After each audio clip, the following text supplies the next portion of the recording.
سورہ احزاب مدینہ منورہ میں نازل ہوئی۔ اس میں 73 یعنی 73 آیتیں اور 9 یعنی 9 رکوع ہیں۔ نازل ہونے کے اعتبار سے یہ 90 یعنی 90 نمبر پر ہے، لیکن تلاوت کے اعتبار سے یہ 33 یعنی 33 نمبر پر ہے اور سورہ آل عمران کے بعد نازل ہوئی ہے۔ اس میں 1280 یعنی 1280 کلمات اور 5790 یعنی 5790 حروف ہیں۔ ترجمہ سماعت کیجیے۔ اللہ کے نام سے شروع کرتا ہوں جو بڑا مہربان نہایت رحم کرنے والا ہے۔ اے پیارے نبی، اللہ سے ڈریے اور کافروں اور منافقوں کی اطاعت نہ کیجیے، بے شک اللہ جاننے والا حکمت والا ہے۔ اور پیروی کیجیے اس چیز کی جو آپ کے رب کی طرف سے آپ پر وحی کی جا رہی ہے، بے شک اللہ باخبر ہے اس سے جو تم لوگ کرتے ہو۔ اور اللہ پر بھروسہ رکھیے اور اللہ کارساز ہونے کے لیے کافی ہے۔ اللہ نے کسی آدمی کے سینے میں 2 دل نہیں رکھے اور نہ تمہاری بیویوں کو جن سے تم زہار کرتے ہو تمہاری ماں بنایا،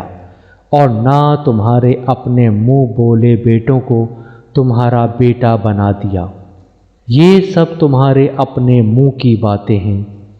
اور اللہ حق بات کہتا ہے اور وہ سیدھا راستہ دکھاتا ہے۔ منہ بولے بیٹوں کو ان کے باپوں کی نسبت سے پکارو، یہ اللہ کے نزدیک زیادہ منصفانہ بات ہے۔ پھر اگر تم ان کے باپ کو نہ جانو تو وہ تمہارے دینی بھائی ہیں اور تمہارے رفیق ہیں، اور جس چیز میں تم سے بھول چوک ہو جائے تو اس کا تم پر کچھ گناہ نہیں مگر جو تم دل سے ارادہ کر کے کرو، اور اللہ معاف کرنے والا رحم کرنے والا ہے۔ اور نبی کا حق مومنوں پر ان کی اپنی جان سے بھی زیادہ ہے، اور نبی کی بیویاں ان کی مائیں ہیں، اور رشتہ دار اللہ کی کتاب میں دوسرے مومنین اور مہاجرین کے بنسبت ایک دوسرے سے زیادہ تعلق رکھتے ہیں، مگر یہ کہ تم اپنے دوستوں سے کچھ سلوک کرنا چاہو، یہ کتاب میں لکھا ہوا ہے۔ اور جب ہم نے پیغمبر سے ان کا عہد لیا اور آپ سے اور نوح سے اور ابراہیم اور موسیٰ اور عیسیٰ ابن مریم علیہ السلام سے، اور ہم نے ان سے پختہ عہد لیا تاکہ اللہ سچے لوگوں سے ان کی سچائی کے بارے میں سوال کرے، اور منکروں کے لیے اس نے دردناک عذاب تیار کر رکھا ہے۔ اے لوگوں جو ایمان لائے ہو، اپنے اوپر اللہ کے احسان کو یاد کرو۔ جب تم پر فوجیں چڑھ آئی تھیں تو ہم نے ان پر ایک آندھی بھیجی اور ایسی فوج جو تم کو دکھائی نہ دیتی تھی، اور اللہ دیکھنے والا ہے جو کچھ تم کرتے ہو۔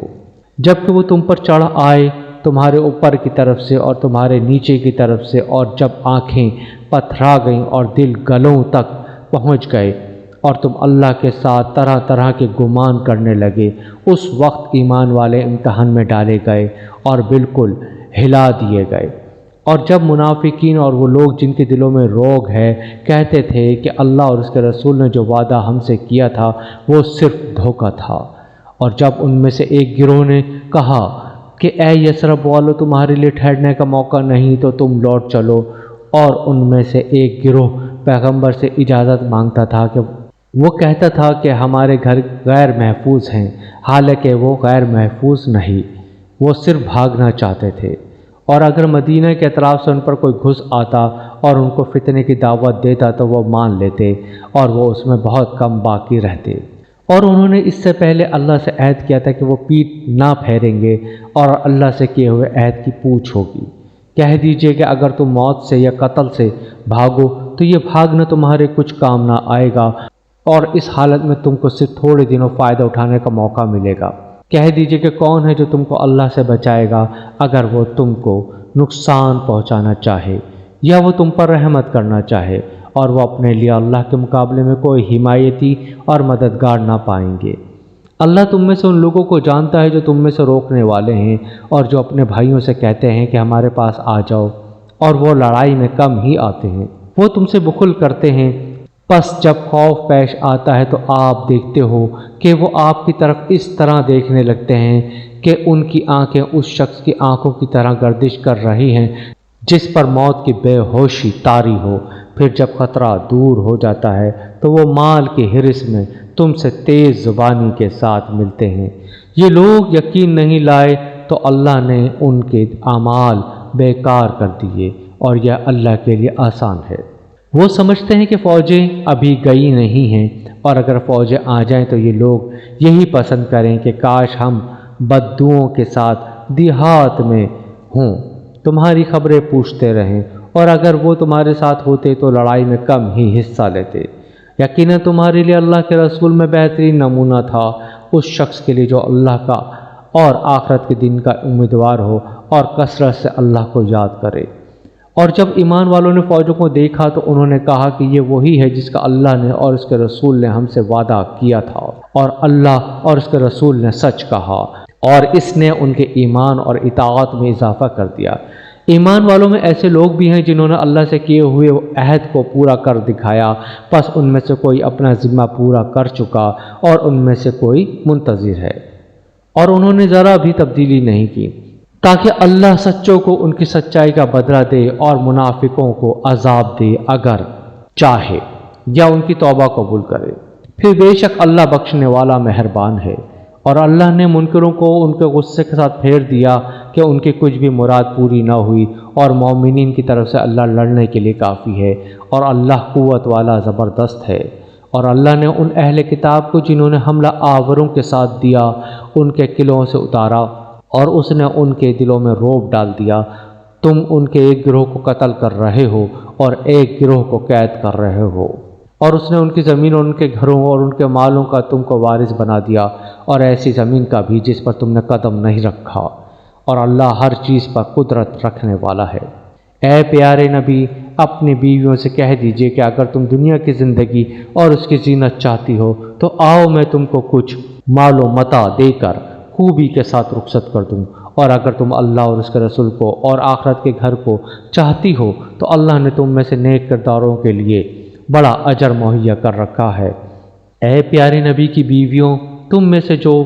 کسی کھلی بے حیائی کا ارتکاب کرے گی اس کو دوہرا عذاب دیا جائے گا، اور یہ اللہ کے لیے آسان ہے۔ اور تم میں سے جو اللہ اور اس کے رسول کی فرما برداری کرے گی اور نیک عمل کرے گی تو ہم اس کو دوہرا اجر دیں گے، اور ہم نے اس کے لیے باعزت روزی تیار کر رکھی ہے۔ اے پیارے نبی کی بیویوں، تم عام عورتوں کی طرح نہیں ہو۔ اگر تم اللہ سے ڈرو تو تم لہجے میں نرمی اختیار نہ کرو کہ جس کے دل میں بیماری ہے وہ لالچ میں پڑ جائے، اور مناسب طریقے کے مطابق بات کہو۔ اور تم اپنے گھروں میں جمی رہو اور سابقہ جاہلیت کی طرح دکھلاتی نہ پھرو، اور نماز قائم کرو اور زکوٰۃ ادا کرو، اور اللہ اور اس کے رسول کی اطاعت کرو۔ اللہ تو چاہتا ہے کہ تم اہل بیت سے گندگی کو دور کرے اور تم کو پوری طرح پاک کر دے، اور تمہارے گھروں میں اللہ کی آیات اور حکمت کی جو تعلیم ہوتی ہے اس کو یاد رکھو۔ بے شک اللہ بھید جاننے والا ہے، خبر رکھنے والا ہے۔ بے شک اطاعت کرنے والے مرد اور اطاعت کرنے والی عورتیں، ایمان لانے والے مرد اور ایمان لانے والی عورتیں، فرما برداری کرنے والے مرد اور فرما برداری کرنے والی عورتیں، سچ بولنے والے مرد اور سچ بولنے والی عورتیں، صبر کرنے والے مرد اور صبر کرنے والی عورتیں، خشوع اختیار کرنے والے مرد اور خشوع اختیار کرنے والی عورتیں، صدقہ دینے والے مرد اور صدقہ دینے والی عورتیں، روزہ رکھنے والے مرد اور روزہ رکھنے والی عورتیں، اپنی شرمگاہوں کی حفاظت کرنے والے مرد اور حفاظت کرنے والی عورتیں، اور اللہ کو کثرت سے یاد کرنے والے مرد اور یاد کرنے والی عورتیں، ان کے لیے اللہ نے مغفرت اور بڑا اجر تیار کر رکھا ہے۔ اور کسی مومن مرد یا کسی مومن عورت کے لیے گنجائش نہیں ہے کہ جب اللہ اور اس کا رسول کسی معاملے کا فیصلہ کر دیں تو پھر ان کے لیے اس میں اختیار باقی رہے، اور جو شخص اللہ اور اس کے رسول کی نافرمانی کرے گا تو وہ کھلی گمراہی میں پڑ گیا۔ اور جب آپ اس شخص سے کہہ رہے تھے کہ جس پر اللہ نے انعام کیا اور آپ نے بھی احسان کیا کہ اپنی بیوی کو روکے رکھو اور اللہ سے ڈرو، اور آپ اپنے دل میں وہ بات چھپائے ہوئے تھے جس کو اللہ ظاہر کرنے والا تھا، اور آپ لوگوں سے ڈر رہے تھے، حالانکہ اللہ زیادہ حقدار ہے کہ آپ اس سے ڈرو۔ پھر جب زید اس سے اپنی غرض تمام کر چکا تو ہم نے آپ سے اس کا نکاح کر دیا تاکہ مسلمانوں پر اپنے منہ بولے بیٹوں کی بیویوں کے بارے میں کچھ تنگی نہ رہے، جبکہ وہ ان سے اپنی غرض تمام کر لیں، اور اللہ کا حکم ہونے والا ہی تھا۔ پیغمبر کے لیے اس میں کوئی حرج نہیں جو اللہ نے اس کے لیے مقرر کر دیا ہو۔ یہی اللہ کی سنت ان پیغمبروں کے معاملے میں رہی ہے جو پہلے گزر چکے ہیں، اور اللہ کا حکم ایک قطعی فیصلہ ہوتا ہے۔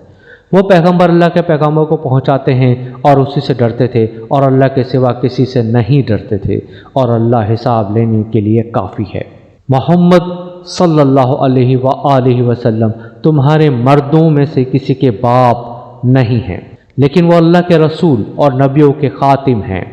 اور اللہ ہر چیز پر علم رکھنے والا ہے۔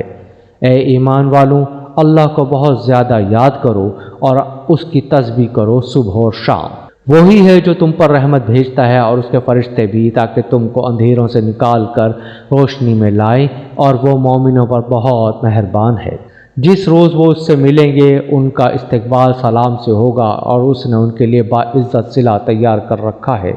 اے پیارے نبی، ہم نے آپ کو گواہی دینے والا اور خوشخبری دینے والا اور ڈرانے والا بنا کر بھیجا ہے، اور اللہ کی طرف اس کے حکم سے دعوت دینے والا اور ایک روشن چراغ۔ اور مومنوں کو بشارت دے دیجیے کہ ان کے لیے اللہ کی طرف سے بہت بڑا فضل ہے، اور آپ کافروں اور منافقوں کی بات نہ مانیے اور ان کے ستانے کو نظر انداز کیجیے، اور اللہ پر بھروسہ رکھیے، اور اللہ بھروسے کے لیے کافی ہے۔ اے ایمان والوں، جب تم مومن عورتوں سے نکاح کرو پھر ان کو ہاتھ لگانے سے پہلے طلاق دے دو تو ان کے بارے میں تم پر کوئی عدت لازم نہیں ہے جس کا تم شمار کرو، پس ان کو کچھ سامان دے دو اور خوبی کے ساتھ ان کو رخصت کرو۔ اے پیارے نبی، ہم نے آپ کے لیے حلال کر دیں آپ کی وہ بیویاں جن کا مہر آپ دے چکے ہو، اور وہ عورتیں بھی جو آپ کی مملوکہ ہیں، جو اللہ نے غنیمت کے طور پر آپ کو دی ہیں، اور آپ کے چچا کی بیٹیاں اور آپ کی پھپھیوں کی بیٹیاں اور آپ کے ماموں کی بیٹیاں اور آپ کی خالاؤں کی بیٹیاں جنہوں نے آپ کے ساتھ ہجرت کی ہو، اور اس مسلمان عورتوں کو بھی جو اپنے آپ کو پیغمبر کو دے دے، بشرطے کہ پیغمبر اس کو نکاح میں لانا چاہے۔ یہ خصوصیت صرف آپ کے لیے ہے، نہ کہ دوسرے مومنوں کے لیے۔ ہم کو معلوم ہے جو ہم نے ان پر ان کی بیویوں اور ان کی لونڈیوں کے باب میں فرض کیا ہے، تاکہ آپ پر کوئی تنگی نہ رہے، اور اللہ بخشنے والا مہربان ہے۔ آپ ان میں سے جس کو چاہو دور رکھو اور جس کو چاہو اپنے پاس رکھو، اور جن کو دور کیا تھا ان میں سے پھر کسی کو طلب کرو، تب بھی آپ پر کوئی گناہ نہیں۔ اس میں زیادہ توقع ہے کہ ان کی آنکھیں ٹھنڈی رہیں گی اور وہ غمگین نہ ہوں گی، اور وہ اس پر راضی رہیں گی جو آپ ان سب کو دو، اور اللہ جانتا ہے جو تمہارے دلوں میں ہے، اور اللہ جاننے والا بردبار ہے۔ ان کے علاوہ وہ عورتیں آپ کے لیے حلال نہیں ہیں، اور نہ یہ درست ہے کہ آپ ان کی جگہ دوسری بیویاں کر لیں، اگرچہ ان کی صورت آپ کو اچھی لگے، مگر جو آپ کی مملوکہ ہو، اور اللہ ہر چیز پر نگراں ہے۔ اے ایمان والو، نبی کے گھروں میں مت جایا کرو مگر جس وقت تم کو کھانے کے لیے اجازت دی جائے، ایسے طور پر کہ اس کی تیاری کے منتظر نہ رہو، لیکن جب تم کو بلایا جائے تو داخل ہو جاؤ، پھر جب تم کھا چکو تو اٹھ کر چلے جاؤ، اور باتوں میں لگے ہوئے بیٹھے نہ رہو۔ اس بات سے نبی کو ناگواری ہوتی ہے مگر وہ تمہارا لحاظ کرتے ہیں، اور اللہ حق بات کہنے میں کسی کا لحاظ نہیں کرتا۔ اور جب تم رسول کی بیویوں سے کوئی چیز مانگو تو پردے کی اوٹ سے مانگو، یہ طریقہ تمہارے دلوں کے لیے زیادہ پاکیزہ ہے اور ان کے دلوں کے لیے بھی، اور تمہارے لیے جائز نہیں کہ تم اللہ کے رسول کو تکلیف دو، اور نہ یہ جائز ہے کہ تم ان کے بعد ان کی بیویوں سے بھی کبھی نکاح کرو۔ یہ اللہ کے نزدیک بڑی بھاری بات ہے۔ تم کسی چیز کو ظاہر کرو یا اس کو چھپاؤ تو اللہ ہر چیز کو جاننے والا ہے۔ پیغمبر کی بیویوں پر اپنے باپوں کے بارے میں کوئی گناہ نہیں، اور نہ اپنے بیٹوں کے بارے میں، اور نہ اپنی بھائیوں کے بارے میں، اور نہ اپنے بھتیجوں کے بارے میں، نہ اپنے بھانجوں کے بارے میں، اور نہ اپنی عورتوں کے بارے میں، اور نہ اپنی لونڈیوں کے بارے میں۔ اور تم اللہ سے ڈرتی رہو، بے شک اللہ ہر چیز پر نگاہ رکھتا ہے۔ بے شک اللہ اور اس کے فرشتے نبی پر رحمت بھیجتے ہیں۔ اے ایمان والوں، تم بھی اس پر درود و سلام بھیجو۔ بے شک جو لوگ اللہ اور اس کے رسول کو اذیت دیتے ہیں، اللہ نے ان پر دنیا اور آخرت میں لعنت کی ہے، اور ان کے لیے ذلیل کرنے والا عذاب تیار کر رکھا ہے۔ اور جو لوگ مومن مردوں اور مومن عورتوں کو اذیت دیتے ہیں بغیر اس کے کہ انہوں نے کچھ کیا ہو، تو انہوں نے بہتان کیا اور صریحی گناہ کا بوجھ اٹھایا۔ اے پیارے نبی، اپنی بیویوں سے اور اپنی بیٹیوں سے اور مسلمانوں کی عورتوں سے کہہ دیجئے کہ اپنے اوپر اپنی چادریں تھوڑی سی نیچے کر لیا کریں، اس سے ان کی پہچان جلدی ہو جائے گی تو وہ ستائی نہ جائیں گی، اور اللہ بخشنے والا مہربان ہے۔ منافقین اور وہ لوگ جن کے دلوں میں روگ ہے اور جو مدینہ میں جھوٹی خبریں پھیلانے والے ہیں، اگر وہ باز نہ آئے تو ہم آپ کو ان کے پیچھے لگا دیں گے، پھر وہ تمہارے ساتھ مدینے میں بہت کم رہنے پائیں گے۔ پھٹکارے ہوئے جہاں پائے جائیں گے پکڑے جائیں گے اور بری طرح مارے جائیں گے۔ یہ اللہ کا دستور ہے ان لوگوں کے بارے میں جو پہلے گزر چکے ہیں، اور آپ اللہ کے دستور میں کوئی تبدیلی نہ پاؤ گے۔ لوگ آپ سے قیامت کے بارے میں پوچھتے ہیں، کہہ دیجئے کہ اس کا علم تو صرف اللہ کے پاس ہے، اور آپ کو کیا خبر، شاید قیامت قریب آ لگی ہو۔ بے شک اللہ نے منکروں کو رحمت سے دور کر دیا ہے اور ان کے لیے بھڑکتی ہوئی آگ تیار کر رکھی ہے، اس میں وہ ہمیشہ رہیں گے، وہ نہ کوئی حامی پائیں گے اور نہ کوئی مددگار۔ جس دن ان کے چہرے آگ میں الٹ پلٹ کیے جائیں گے، وہ کہیں گے اے کاش ہم نے اللہ کی اطاعت کی ہوتی اور ہم نے رسول کی اطاعت کی ہوتی، اور وہ کہیں گے اے ہمارے رب، ہم نے اپنے سرداروں اور اپنے بڑوں کا کہنا مانا تو انہوں نے ہم کو راستے سے بھٹکا دیا۔ اے ہمارے رب، ان کو دوہرا عذاب دے اور ان پر بھاری لعنت کر۔ اے ایمان والوں، تم ان لوگوں کی طرح نہ بنو جنہوں نے موسیٰ علیہ السلام کو اذیت پہنچائی تو اللہ نے اس کو ان باتوں سے بری ثابت کیا، وہ اللہ کے نزدیک باعزت تھے۔ اے ایمان والوں، اللہ سے ڈرو اور درست بات کہو، وہ تمہارے لیے تمہارے اعمال سدھارے گا اور تم سے تمہارے گناہ کو بخش دے گا، اور جو شخص اللہ اور اس کے رسول کی اطاعت کرے اس نے بڑی کامیابی حاصل کی۔ ہم نے امانت کو آسمانوں اور زمین میں اور پہاڑوں کے سامنے پیش کیا تو انہوں نے اس کو تھامنے سے انکار کیا اور وہ اس سے ڈر گئے، اور انسان نے اس کو اٹھا لیا، بے شک وہ ظالم اور جاہل تھا۔ تاکہ اللہ منافق مردوں اور منافق عورتوں کو اور مشرک مردوں اور مشرک عورتوں کو سزا دے اور مومن مردوں اور مومن عورتوں پر توجہ فرمائے، اور اللہ بخشنے والا مہربان ہے۔